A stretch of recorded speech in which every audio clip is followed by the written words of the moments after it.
All right, guys, welcome. Now, I'm very happy to be doing this particular video because we got a lot of good stuff coming up. We're going to be talking today about Damascus.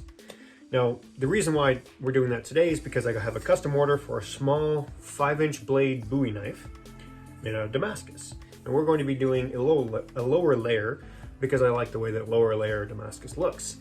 So I thought this would be a good time to give some tips and tricks on how to make Damascus and what it is, some of the pitfalls to avoid in making your own Damascus steel. One of the things I want to start off with from the beginning would be what Damascus is, okay?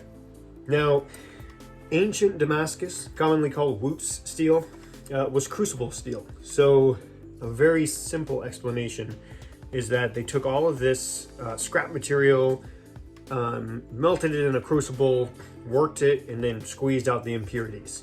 And it made a high quality steel eventually, because they weren't really working with alloys. Not back in ancient times, really. But again, this is not a very well explained explanation of what exactly Wootz Damascus steel, crucible steel was. However, the reason I bring that up is because a lot of times today you'll get this, well, that's not real Damascus. We don't know how to make real Damascus anymore. We do. Damascus is a term that has adjusted its definition over the years. So now pretty much Damascus and pattern welded steel are synonymous. Vernacular changes, things change a lot, and that's what we got now. So don't let the haters tell you that's not real Damascus. If you're really interested, you can do a whole bunch of research on exactly what real Damascus is, but Damascus pattern welded, it's very legitimate. It has the potential to produce a higher quality steel than just straight mono steel blades. The reason why I say that, because even that's a difficult thing to stand by, but the reason why I say that is because one of the things that you're able to do is take multiple properties from different types of steel and combine them, which gives you variations of that you won't find in mono steel. So, first of all, mono steel. What exactly is mono steel? I don't know if this is inverted or not, but I'll tell you anyways. Mono steel is kind of a misnomer because it's not really mono steel. It's an alloy. Commonly used in bladesmithing are metals like 1095 or 1080, 1084. Essentially, that's telling you what the carbon content is of that particular alloy. So this one is 1084, which means it has about 0.8% carbon. So not even 1% carbon. Now that doesn't sound like a lot, but honestly that is a lot of carbon. It's a high carbon steel. It gives you a really nice hard edge, and that's a good one to start with. 1080, 1084, 1095, these are all good quality steels. What we're doing with pattern welded steel is we're combining it with a different type of steel. This is 15N20. And what does that mean? Essentially, this just means that it has a lower carbon content. I think it has 0.6 or 0.7, and that it has a higher nickel content. Now what happens is that, I have an example here. By the way, this is the Nightingale blade we're working on. It's still pretty rough, but you can kind of see that pattern in there a little bit. What's happening is that those dark spots are the 1084 or 1080, the higher carbon, and those are being eaten away by acid, whereas the lighter spots are the nickel that's resisting that acid. Yeah, look at that, you can see that better. Now that's pretty cool. That's the difference in the etching. The nickel resists the etching better than just a mono steel blade. Whereas if I were to take this steel, it's kind of dirty. This is, I'm making a version of Sting.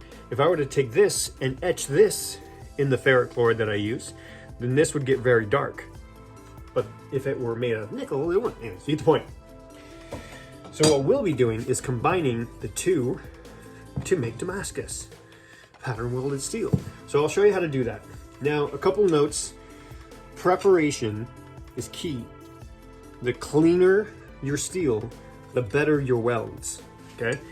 So what you need to do is make sure that there's not a lot of dust, not a lot of oils, not a lot of dirty stuff, there's not a sticker.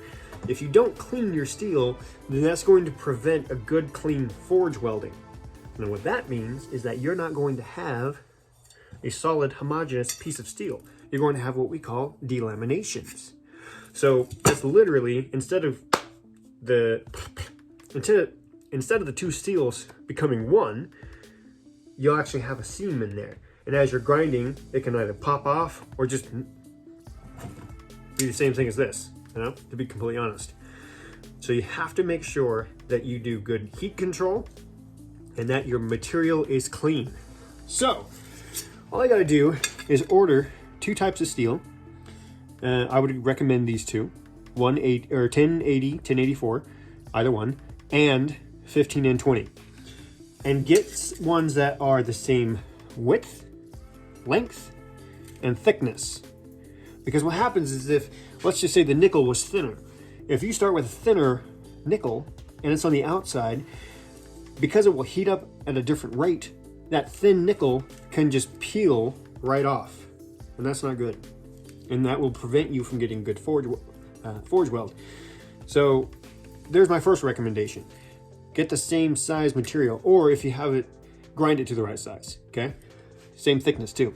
So I'm just gonna give you a basic explanation of what is required, and I'll give you some tips and tricks as I work. Here's another tip and trick for your shop. I put a level right here because it's really nice to be able to, it's an aluminum. So what happens is that I'm able to then measure my steel. Let's say this is a 17-inch blade. Let's say I'm trying to gauge and make sure it's 17 inches. It's very easy to just check real quick, instead of trying to use this with, this works as well, but if this material is hot, it can be more challenging to like, ooh. So do that if you like it. I like it. Here we go. Now what I like to do personally is a few layers at 4 inches a pop. So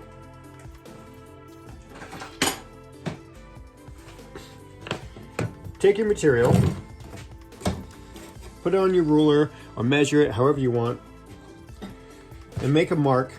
I recommend every 4 inches.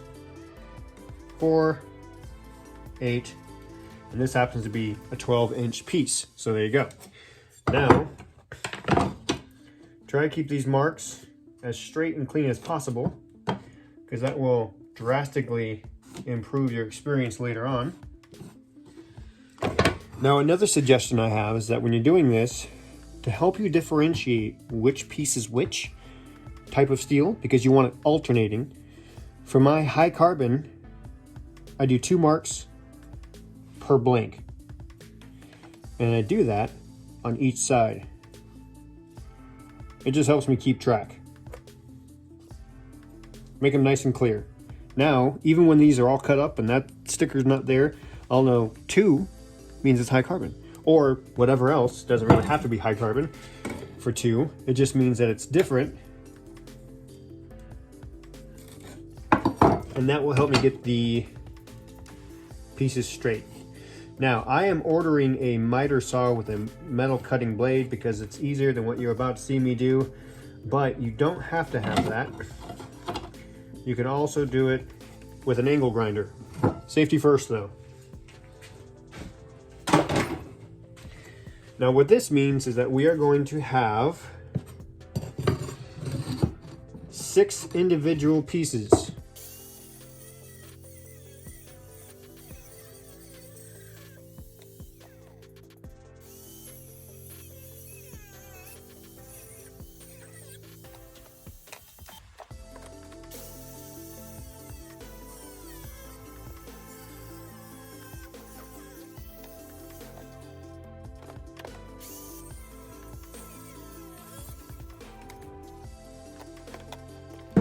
Okay, now what we have here is we have our 6 individual pieces of our various steel, but they still need to be cleaned off because I got the rough stuff off of them, but you'll see obviously they have a little bit of remnants. So I'll hit those real quick carefully on the grinder.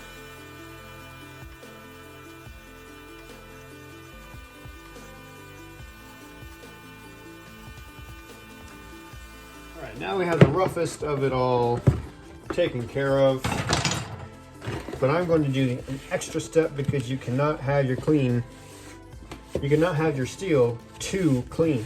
So what we're going to do is we're going to make sure we also soak them in acetone, because acetone is a very good cleaning agent, but make sure you take the proper precautions. You want to keep yourself safe. It's not a super bad stuff, but it's also not super good. So if you need to wear gloves and safety glasses and a mask, you absolutely take care of yourself. So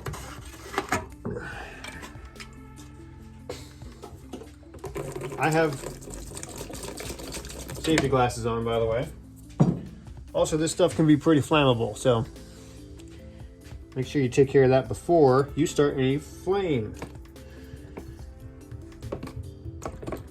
Now, one of the things is that when you grind it up, or you put it on the grinder, sometimes it'll give a deeper grain structure, which can be an issue if your paper towel ends up getting little fibers in there. So watch for that.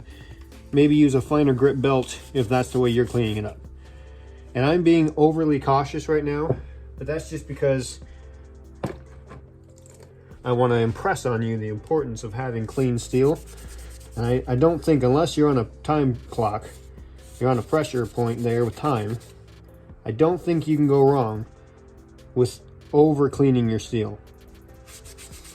I mean, you don't want to take all day, but you definitely need clean steel, or else, despite all your hard work, all the materials, no matter if you do everything else perfect, you will still get delaminations. Okay? Now this,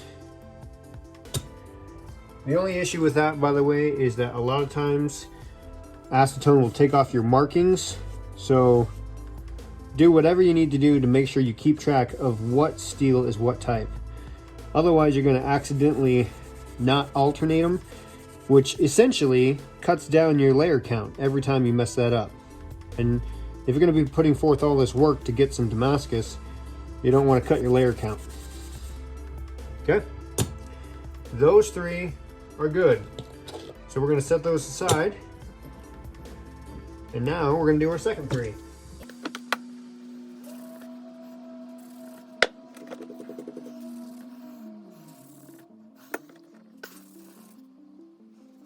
To be clear, I completely removed the acetone from the area because we're going to start doing some hot work, including welding, and I don't need that in my life. Now, we have our two stacks of steel. This is our 15N20 and this is our high carbon. So it's pretty simple. You do a layer of 15N20, a layer of high carbon. Layer of 15N20, layer of high carbon. And you get the point. Now there is what will soon be our billet.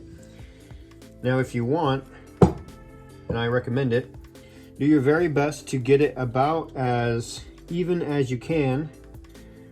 If I'm honest with you, I did not take enough precautions to make sure that it was even. So you see there's a lot of stagger there. So that is definitely on me. I would strongly recommend you avoid that issue, because all it does is just make it ugly. What can happen is that if you have an ugly end, then these pieces can start to fold over without being forge welded, which will give you a cold shut, and you do not want that. So unfortunately, because I didn't do well, that's going to be probably our tang. So there's a little wiggle room. I get it into a clamp.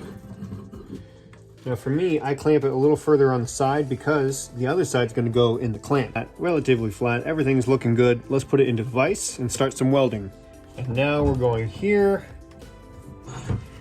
and we're going to make it nice and tight. Now we don't want to weld it to our vise, of course, but as tight as you can to keep these nice and clean. Make sure you're grounded. Okay, so we're going to have to do a part 2 because we ran out of welding spool, and I want to show you how to do it correctly. Now you don't have to have a welder, but honestly it's extremely useful. That's going to prevent you from making a lot of mistakes. So sadly we're going to have to do a part 2. Sorry guys, it's also the weekend and I live in a tiny town, so there's not a lot of places that are open. And by that, I mean there are no places that are open. So, sorry, part 1. Part 2 coming up. Now you know how to prep your steel for Damascus. So, yeah. So for this one, let me ask this. What kind of Damascus steel do you want to see? Do you want to see raindrop? Maybe ladder Damascus? Or just random? Let me know what you think. I'll have part 2 up as soon as I can. Sorry.